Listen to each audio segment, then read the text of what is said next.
Estamos aqui, vivendo o dia a dia das nossas cidades. Somos vizinhos, conterrâneos e profissionais de saúde.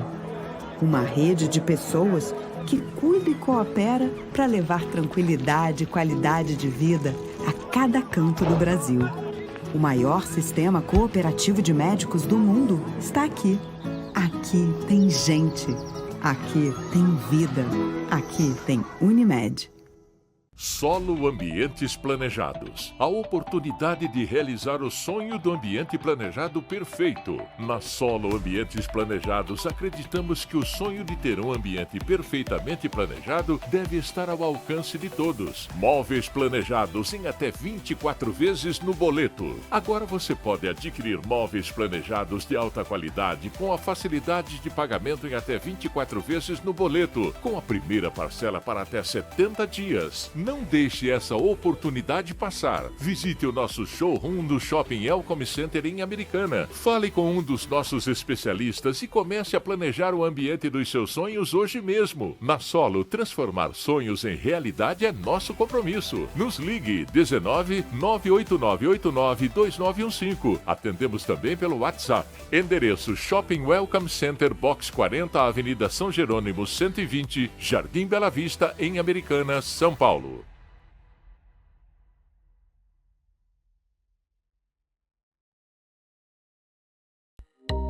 O melhor endereço para você ficar bem informado, tododia.com.br. Coloque em seus favoritos e tenha a melhor informação. TV Todo Dia, 35 anos conectada com você.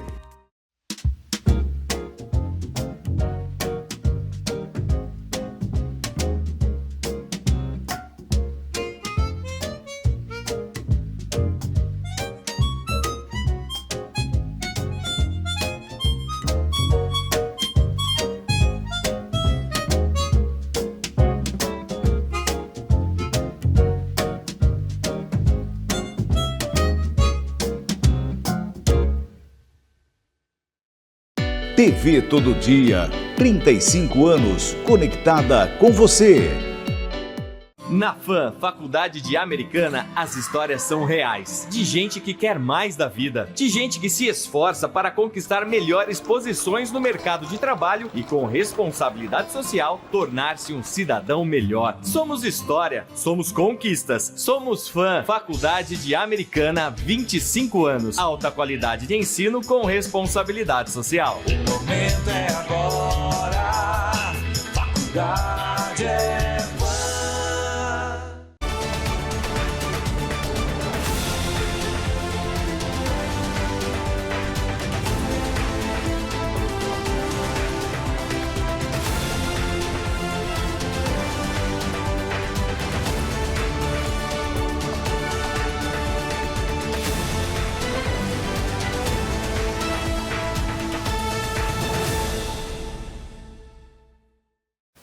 E aí, tudo bem? Bom dia! Estamos começando a segunda edição do Jornal Todo Dia desta quarta-feira. Hoje é dia 7 de maio de 2025.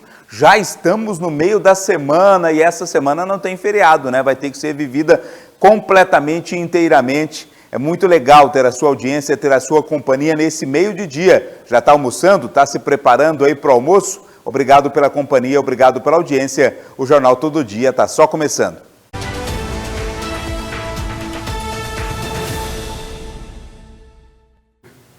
E nós começamos o Jornal Todo Dia, segunda edição, falando sobre um incêndio que aconteceu hoje pela manhã em um prédio no bairro Catarina Zanaga, aqui em Americana. A repórter Andressa Oliveira está com a gente, ela acompanhou desde as primeiras horas do dia toda a movimentação e traz detalhes para a gente, enquanto a gente vê também imagens desse incêndio. Bom dia, Andressa, como foi? Bom dia, Vlad. Bom dia a todos que acompanham o Jornal Todo Dia. Então, desde as 6h20 da manhã que começou esse incêndio, né? No bairro Zanaga. Catarina Zanaga, isso. No edifício Torres, né? Ali, Torres Americana, tá? O edifício. No 17º andar começou esse incêndio, então, no período da manhã. Os moradores até contam, né? Os relatos de uns barulhos.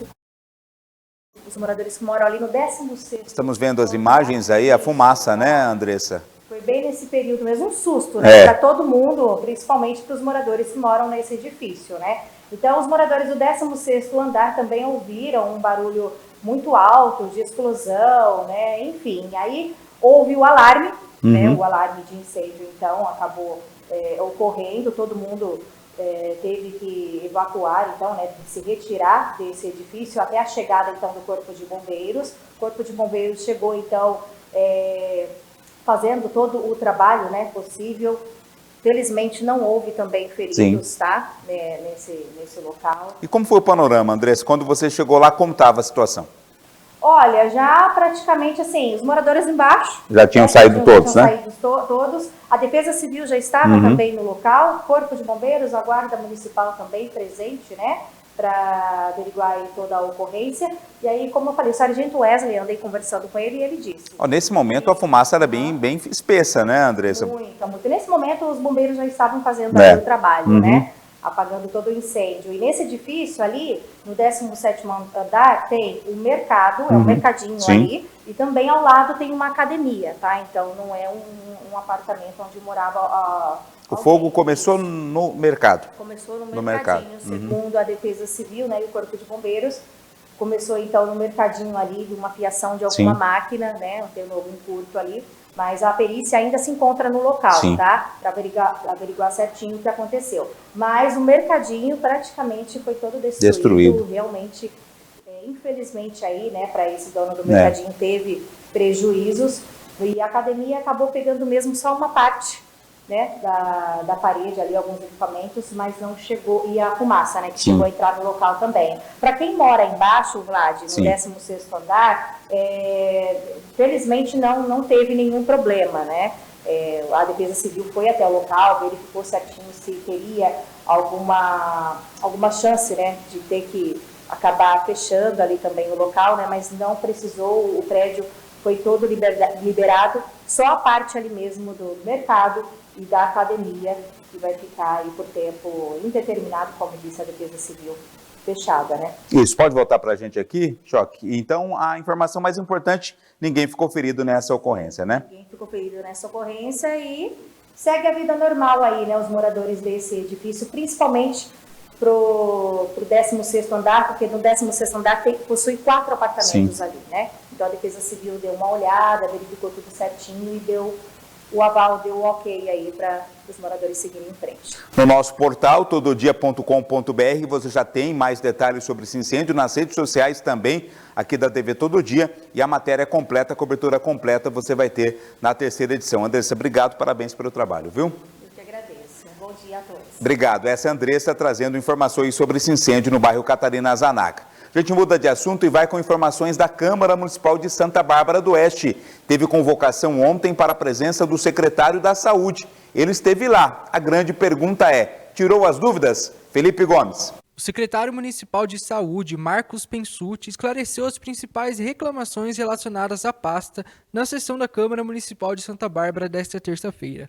A convocação do secretário aconteceu após o protocolo do requerimento do vereador Felipe Corá, que pedia explicações sobre a demora e a superlotação no atendimento dos prontos-socorros da cidade, as ações de combate à dengue nas unidades hospitalares e a falta de medicação nas unidades básicas de saúde do município. Sobre a demora no atendimento nos prontos-socorros, Pensucci explica que a principal referência para medir o tempo de espera é o período entre a chegada do paciente e o início da triagem, e não o tempo total passado na unidade após o atendimento. O secretário destaca ainda que, embora pacientes tenham enfrentado dificuldades relacionadas à espera no ano passado, neste ano a situação tem se estabilizado com uma média de espera entre 1 hora e 20 minutos e 1 hora e meia. A gente entende que demora no atendimento é o início do atendimento que vai ser dado ao munícipe, a hora que ele chega no pronto-socorro, para ele passar na triagem, para ele passar em consulta, para ele começar a ser consultado, tá? E não o tempo, por exemplo, que ele fica lá no pronto-socorro, onde ele está sendo assistido, onde ele já está sendo medicado, está sendo visto pelo médico, e ele fica lá no pronto-socorro. Como o senhor colocou, por exemplo, do seu caso, que o senhor ficou 7 horas lá no pronto-socorro, O senhor até ficou 7 horas lá, enfim, não sei, mas não sem atendimento. Para atendimento, eu até tive a liberdade, porque eu imaginei que o senhor falaria algo nesse sentido, do dia que o senhor esteve lá, que eu soube que o senhor esteve lá, e o senhor chegou lá às 10h31 e fez a sua ficha. O senhor foi triado às 10h56, 25 minutos depois, e o senhor passou por consulta médica 10 minutos depois, às 11h06. Então, eu entendo que o senhor teve atendimento em 30 minutos. A espera que o senhor teve para iniciar o atendimento foi de 30 minutos, né? E não um tempo de 7 horas, como o senhor está falando. Em relação aos possíveis atrasos nos pagamentos dos médicos plantonistas, Pensucci garantiu que os problemas já foram solucionados. Temos o pessoal da administração que monitora os pontos aí, as chegadas dos médicos, tá? Isso é mandado todos os dias para a gestora de contratos da Secretaria de Saúde, tá? Para que a gente possa, inclusive, descontar hora, por exemplo, se o médico chegou atrasado, etc., que a gente desconte a hora de pagamento desse médico por conta do horário que ele trabalha. Inclusive, se eles chegaram, se estão todos atendendo e como que está trabalhando. Tá? Tudo é dentro de um contrato, como qualquer outro contrato nosso, eles são todos checados e auditados para que a gente possa, inclusive, depois fazer os pagamentos pertinentes de notas aí para as empresas. Durante a sessão, alguns vereadores também criticaram a gestão dos repasses à Santa Casa de Misericórdia, que geraria impacto direto na população. Em resposta, o responsável pela pasta esclareceu que a Santa Casa é uma instituição privada e, portanto, a gestão dos recursos e questões administrativas devem ser discutidas com os gestores e não com a prefeitura. Felipe Corá, a Santa Casa não é gestão municipal. A Santa Casa ela é uma instituição particular, filantrópica, que a gente compra serviço da Santa Casa através de uma contratualização. Então, se você quer saber, me desculpe aí, mas alguma coisa sobre a gestão da Santa Casa, você precisa perguntar para o gestor da Santa Casa e não para o gestor municipal. Eu não respondo pela gestão da Santa Casa.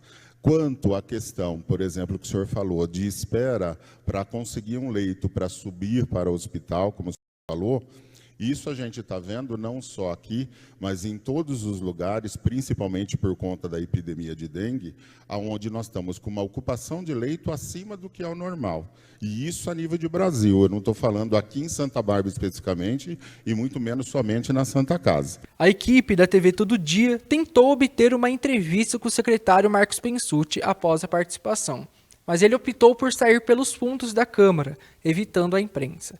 A Prefeitura de Santa Bárbara foi procurada pela reportagem da TV Todo Dia para comentar o assunto, mas ainda não havia se pronunciado até o fechamento desta matéria. Ainda durante a sessão, a Câmara Municipal aprovou a criação de uma comissão especial de inquérito para apurar possíveis irregularidades na aplicação de recursos públicos repassados pela Prefeitura Santa Casa. A decisão foi tomada em meio a questionamentos sobre a transparência na gestão dos recursos destinados à entidade, que atende principalmente pacientes do Sistema Único de Saúde, o SUS.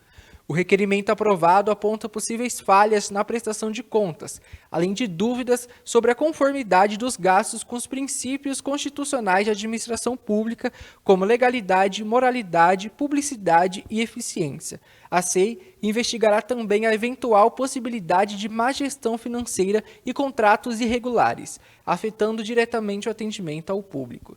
A SEI será composta por 5 vereadores e terá um prazo inicial de 90 dias para a conclusão dos trabalhos, com possibilidade de prorrogação. A comissão terá poderes para convocar testemunhas, requisitar documentos e realizar diligências para esclarecer os fatos. Felipe Gomes, para a TV Todo Dia. Obrigado, Felipe Gomes. São muitas as dúvidas com relação à saúde em Santa Bárbara do Oeste, né? O principal é o atendimento prestado nos prontos-socorros, tanto no Afonso Ramos quanto no Edson Mano. Muita demora, atraso, pessoas que ficam quase que o dia todo buscando atendimento.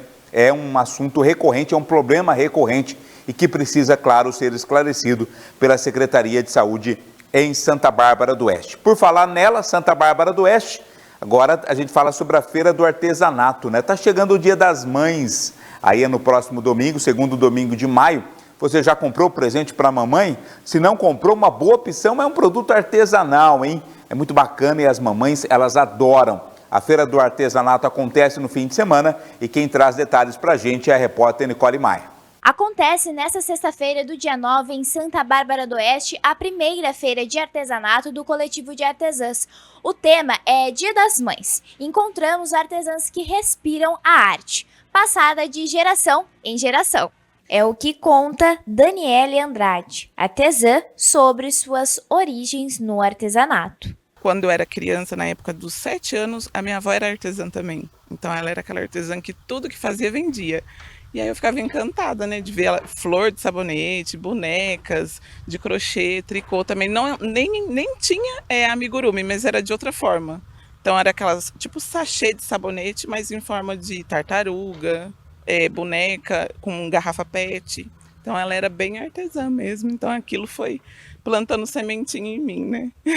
Aí, quando eu comecei a fazer, não parei mais. O local escolhido foi o Mercadão Municipal. O evento é gratuito ao público. É o que comenta a organizadora da feira, Priscila Fronza. A primeira feira vai acontecer aqui no Mercadão de Santa Bárbara, no dia 9 de maio, das 18 às 22 horas. Nós teremos todo tipo de artesanato, desde decoração de casa, bolsas, amigurumis, joias, papelaria personalizada, até mesmo aquelas canecas com vários quitutes que eu tenho certeza que todas as mamães vão gostar. A primeira feira nós colocamos como tema o Dia das Mães, mas é voltado para todo o público, porque quem que não ama receber um mimo artesanal, não é? Para a primeira edição, a feira contará com 21 artesãs. Todas fazem parte de um coletivo, como a Paula Campos. Com o coletivo, a gente está tendo assim, a oportunidade de se profissionalizar mais, porque tem muita artesã que faz trabalho bonito, só que daí elas não sabem como vender, como postar, né? Porque assim, eu acredito que não é só jogar ela na feira, né? Ela tem que ter um conhecimento.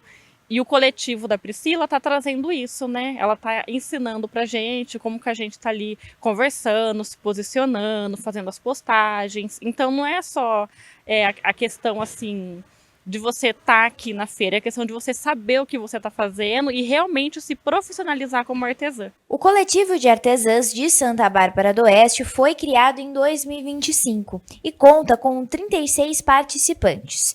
Esperam agregar mais artesãs. Para quem quiser fazer parte das novas edições da feira do Coletivo de Santa Bárbara, pode entrar em contato comigo pelo meu Instagram, que é pri.fronza, que eu estou aceitando novas inscrições, mas tem que morar aqui em Santa Bárbara do Oeste. A feira contará com variedade de produtos e preços, como crochê, amigurumis, tricô, itens de decoração, lembrancinhas e muito mais. Além de artesãs, elas também são mães e compartilham sua paixão com as filhas. Ela faz ponto cruz, ela também faz arte em feltro e ela faz super bem. E é uma ligação de vocês duas, como mãe e filha? Sim. Ela faz assim, não dá nem pra ver a diferença de qual fui eu que fiz e qual foi ela. Hoje você tem duas filhas, elas gostam também da atividade do artesanato? Como que? Sim, as duas gostam, já fazem crochê também. A Sofia é mais artesanal, tipo mais pulseirinha, mas já sabe fazer crochê também. A arte significa uma demonstração de amor e as expectativas para a feira são altas. Com a feira vai levar, né, para mais pessoas vai conhecer mais o meu trabalho. E assim eu espero fazer mais clientes, né? E levar um pouquinho do amor que eu tenho nas peças. Eu espero, assim, mais visibilidade, né? Que as pessoas conheçam. Eu vejo, assim, que o artesanato está sendo muito valorizado agora em Santa Bárbara, né? E para as pessoas começar a conhecer mais, né? Porque o artesanato, ele é assim, algo que a gente faz com tanta dedicação, né? Algo único, personalizado. Nicole Maia para a TV Todo Dia. Obrigado, Nicole. Olha, é importante demais, né? Você ajuda, né, essas pessoas que fazem um artesanato e compra um produto de muita qualidade, muito bonito. Eu mesmo vou comprar o presente para minha esposa nessa feira do artesanato em Santa Bárbara do Oeste. Recomendo, se você puder, faça o mesmo.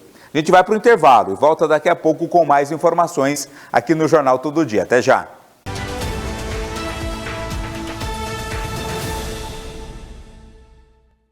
TV Todo Dia, 35 anos, conectada com você. Sua internet vive te deixando na mão. Cansado de sua internet travando? Nós temos a solução. Tec Plus Soluções em Internet, Wi-Fi Premium, tecnologia Dual Band, planos 100% fibra ótica, velocidade de até 600 megabytes, planos a partir de R$ 69,90. Um papo legal sobre saúde e de como viver bem. Toda quarta, às 11h15 da manhã, Ariane dos Reis tem um convidado especial para trazer dicas de saúde e bem-estar. Viver bem, quarta, 11h15 da manhã, aqui na TV Todo Dia. 35 anos conectada com você.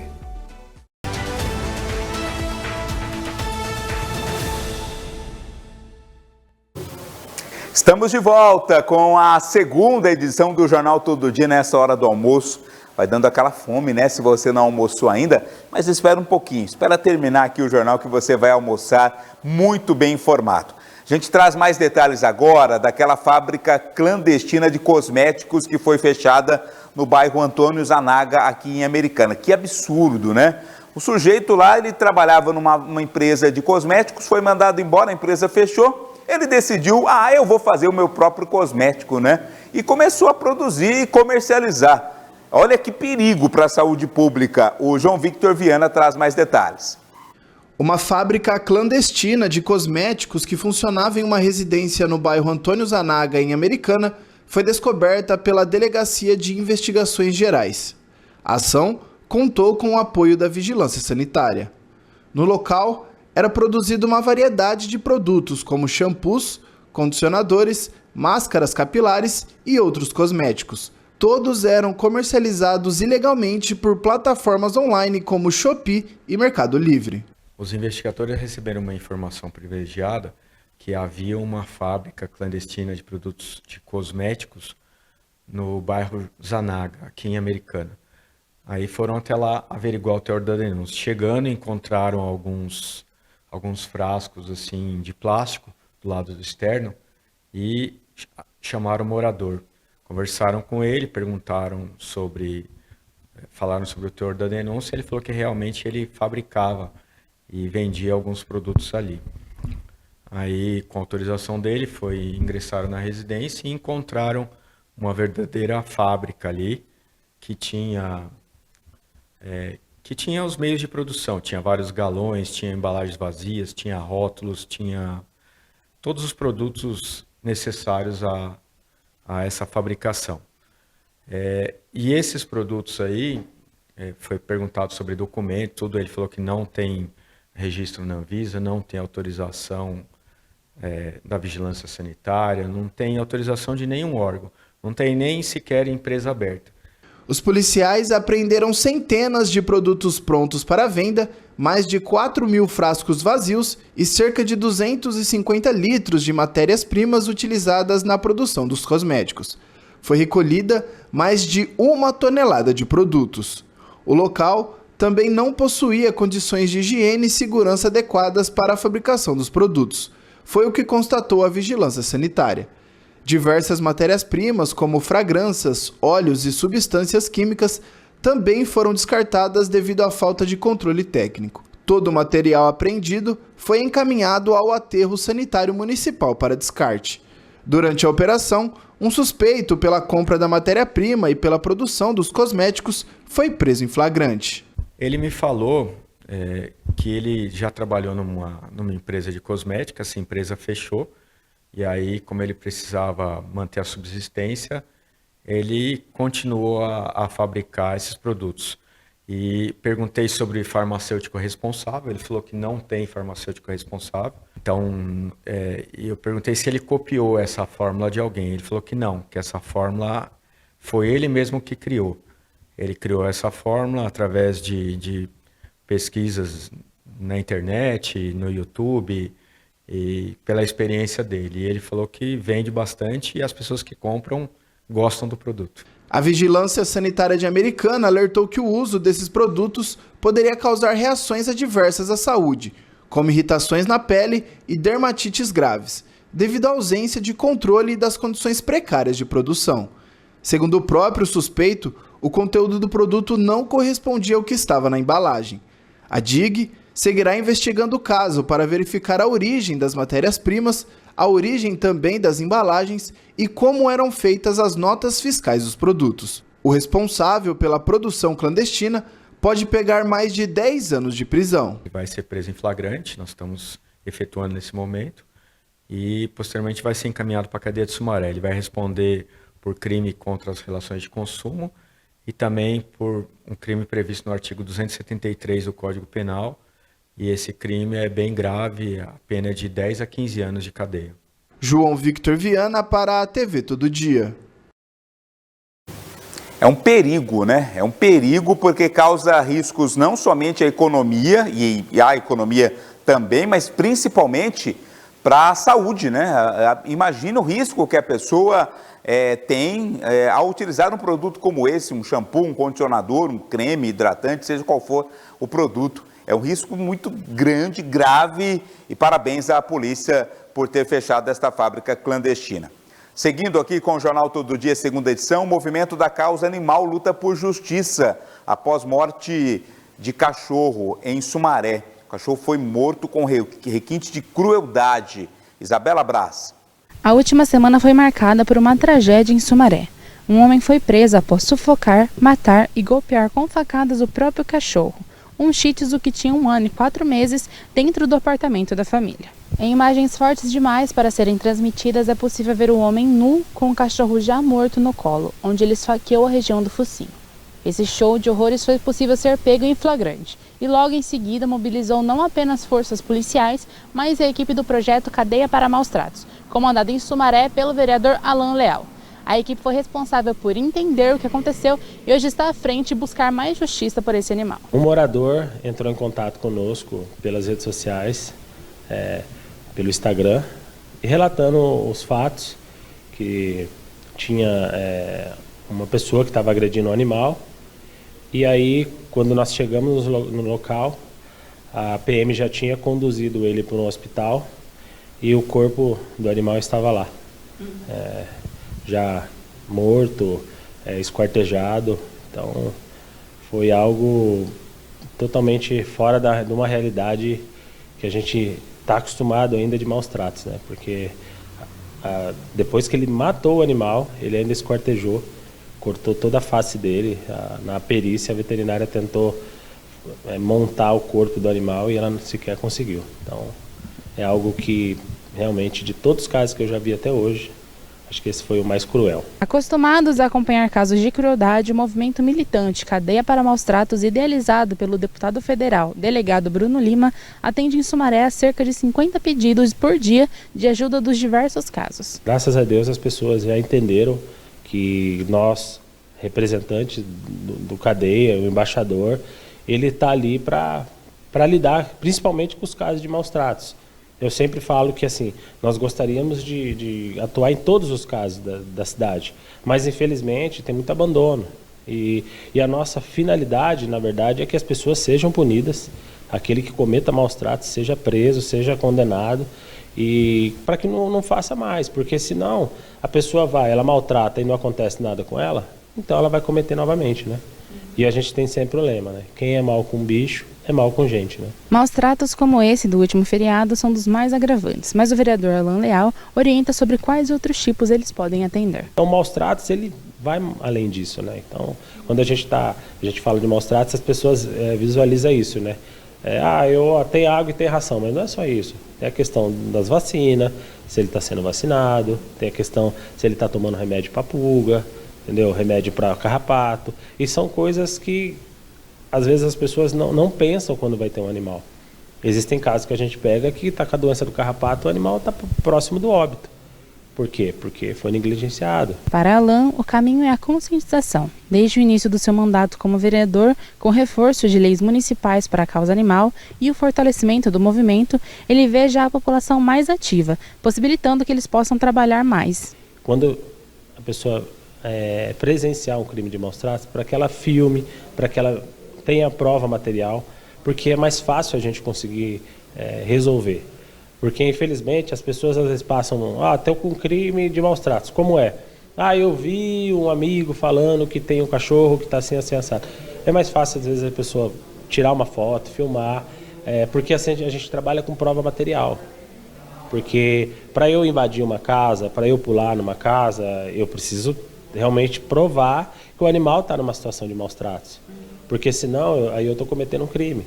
Entendeu? Então, as pessoas precisam entender e às vezes as pessoas não compreendem, né, esse fato. Mesmo com gravações e o flagrante, na última sexta-feira, o autor do crime foi solto e deve responder em liberdade pelos crimes de maus tratos aos animais, com agravante de 1/6 a 1/3 por decorrência da morte do animal. Infelizmente, assim, a polícia foi lá, fez o papel dela e a justiça soltou, né? Foi solto na custódia.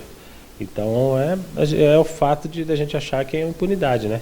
Porque é um crime bárbaro e a lei ela fala que quando o animal vai a óbito, a pena ela é maior, inclusive, e aí ele saiu pela porta da frente e algumas informações para nós ainda não, sabe, a gente não consegue entender, porque, por exemplo, a esposa foi quem acionou a polícia, né? E aí, no momento que ele sai lá, quem vai buscar é a esposa. Então, nosso receio é que ela pode ser a próxima vítima, né? Nós vamos acompanhar o inquérito, porque ele precisa ser responsabilizado, porque ele cometeu um crime. O crime de maus-trato houve. Então, assim, nós vamos fazer que ele seja condenado, nós vamos ficar até o final.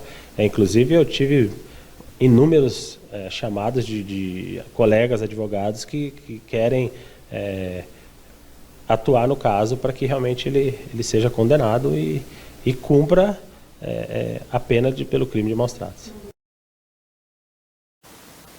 É um caso sério, né? E a impunidade prevalecendo. O homem saiu pela porta da frente da delegacia. Somente quando as leis forem cumpridas de maneira severa é que nós talvez tenhamos, né, uma diminuição no número de covardia como essa contra os animais. Vamos a Limeira, olha que história trazida pelo nosso correspondente Igor Sedano. O homem foi preso por furtar paçoquinhas, isso mesmo, esse doce de amendoim que eu particularmente adoro, provavelmente para trocar por drogas, né? Conta pra gente, Igor. Um jovem de 18 anos foi preso na madrugada desta terça-feira, dia 6 de maio, após invadir no estabelecimento comercial e furtar 20 pacotes de paçoquinha e também 20 pacotes de amendoim. Os produtos furtados totalizavam R$200, segundo o comerciante. O caso aconteceu e foi registrado pelas câmeras de segurança do bairro Morada das Acácias, ao final da Avenida Dr. Lauro Corrêa da Silva. A invasão aconteceu por volta da 00h47. À 00h52, o alarme da loja disparou, o que chamou a atenção dos guardas civis municipais. Pouco tempo depois, os agentes, já de posse das características físicas e também das vestes do indivíduo, conseguiu localizá-lo nos bairros próximos. Ele foi abordado e estavam com todos os itens furtados da loja. Em um primeiro momento, ele acabou afirmando aos guardas municipais que havia entrado no local, furtado as paçoquinhas e também os amendoins para poder comer porque estava com fome. No entanto, na delegacia, para o delegado, ele acabou assumindo que venderia os produtos para comprar drogas. O delegado plantonista determinou a prisão em flagrante do indivíduo e agora ele segue à disposição da justiça. De Limeira, Igor Sedano para a TV Todo Dia. Obrigado, Igor. Fica aqui ainda, Igor. Quero uma informação de você sobre outra ocorrência, mas só um comentário sobre essa questão, né? Claro que é cômico, né? Claro que é diferente, mas é preocupante, né? Como o vício das drogas, ele escraviza a pessoa, né? Olha só, o rapaz de 18 anos, né? Jovem, com a vida toda pela frente, furtando para alimentar o seu vício de drogas, é é uma questão de saúde, né? Mais do que um crime do furto, é uma questão de saúde e uma questão preocupante esta com relação às drogas. Mas, Igor, fala para mim, né? Parece que teve uma caminhonete recuperada pela polícia em Limeira. Dá detalhes para a gente. Na manhã desta terça-feira, dia 6 de maio, o pelotão ambiental da Guarda Civil Municipal de Limeira localizou uma caminhonete Amarok, abandonada na região do bairro dos Pires, na zona rural da cidade. Durante patrulhamento de rotina, os GCMs Inspetor Jonas, Castro Silva e Santoro encontraram o veículo em aparente estado de abandono. Após a verificação dos dados, foi constatado que a Amarok havia sido furtada em janeiro deste ano na cidade de São José do Rio Preto, a 300 quilômetros de Limeira. Segundo o GCM, o veículo estava intacto e não apresentava sinais de violação. A caminhonete foi encaminhada até o 3º Distrito Policial, onde foi registrada a ocorrência e a realização da apreensão, para depois informar o proprietário da localização. A Polícia Civil dará continuidade à investigação para identificar os responsáveis pelo furto e principalmente pelo abandono do veículo. Com imagens de Wagner Morente, Igor Sedano para a TV Todo Dia. Valeu, Igor. Obrigado pelas informações aí direto da cidade de Limeira. Intervalo, a gente volta já com o Jornal Todo Dia.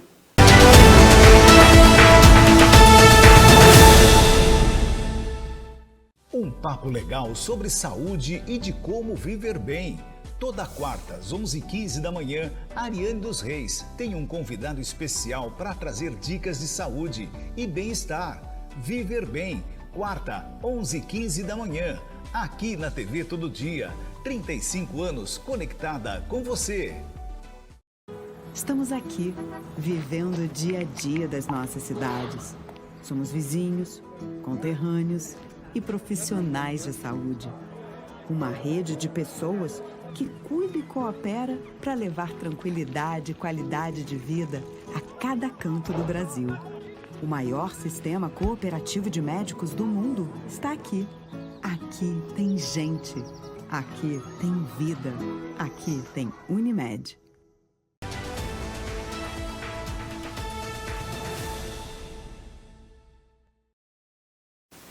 De volta com o Jornal Todo Dia e membro da Conferência Nacional dos Bispos do Brasil comenta a escolha do novo Papa, hein? Estamos em vias de termos um novo Papa. Isabela Braz. Os 133 cardeais eleitores convocados para escolher o 267º Papa já estão prontos para iniciar mais um conclave nesta quarta-feira. A expectativa é de que ainda nesta semana o sucessor de Francisco assuma as responsabilidades da Igreja Católica. Nesta terça-feira, após a 12ª e última congregação geral, as reuniões preparatórias ao conclave, os cardeais refletiram sobre o perfil desejado para o novo pontífice, o compromisso com a reforma da Igreja iniciada por Francisco, também se conhecendo mais durante todo esse período. Bom, a escolha se dá, todos são possíveis candidatos, né? E os eleitores são apenas aqueles cardeais com menos de 80 anos. E nesse período, então, qualquer um pode ser eleito, né? Não tem um segredo, né, para dizer, não, para ser eleito tem que ser assim. Bom, de uma certa forma, para ser eleito precisa ser batizado, né, precisa ser homem, e a partir daí, então, qualquer pessoa, os cardeais, eles se tornam candidatos para se tornar Papa. E é claro, como eu falei, é Deus quem escolhe, mas também passa pela mão desses homens que, de uma certa forma, numa visão geral, vem a necessidade de tentar responder, ajudar a Igreja a tentar responder os desafios de cada tempo. Então, partindo daí, se pensa também qual é o estilo de Papa que nós precisamos hoje. Então, já se começa, vai se clareando pouco a pouco. Primeiro se conhece todo mundo, depois se conhece a realidade da igreja, depois, a partir do particular para o geral, se conhece um pouco quais são as necessidades, além das necessidades, que tipo de Papa nós precisamos para o mundo de hoje. Lembrando que cada Papa ele dá continuidade a todos os outros que vieram antes dele. 7 cardeais brasileiros representam o país nesta decisão do mais novo Santo Padre. É claro que nós, como brasileiros, sempre queremos que seja, então, quem sabe, um dos nossos, né?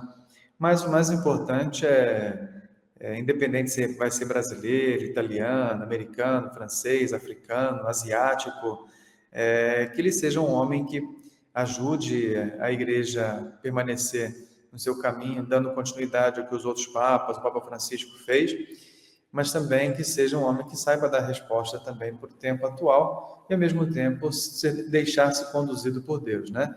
E, de uma certa forma, quem quer que seja, nós já o amamos, já gostamos, já queremos bem ao novo Papa. Para toda essa preparação, no início deste mês, trabalhadores já realizaram a instalação da estufa no interior da capela e da chaminé no telhado. A famosa chaminé onde os olhares do mundo estarão voltados à espera do tão agradado sinal, a fumaça branca que confirma a eleição do sucessor do Papa Francisco. O que parece demorar deve ser muito rápido. Porque nós temos que pensar que são mais de 100 pessoas, né, numa votação. Imagina, às vezes, num grupo de 10 pessoas é difícil chegar a um consenso. Então, imagina com 130 pessoas, né? Mais de 130. Então, às vezes... E não é que demora tanto. Na história da igreja, já demorou muito mais. O do Papa Francisco foram 2 dias. Então, em proporção ao que já foi, isso não é nada, porque é menos de um dia, né? Então, em média...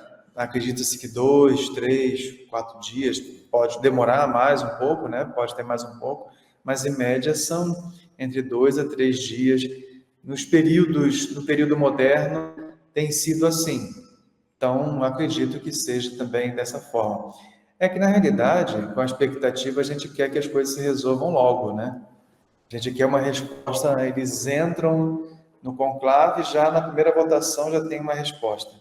Não é muito bem assim, né? Nós temos uma realidade de um tempo, de uma sociedade imediatista, né? Mas também nós temos que ter essa capacidade de esperar, da paciência, refletir. Então, o tempo dentro da Capela Sistina é um pouco diferente, né? Quando se trata em reflexão e pensar em alguém que tem uma grande importância não só no cenário religioso, mas no cenário civil, social, né?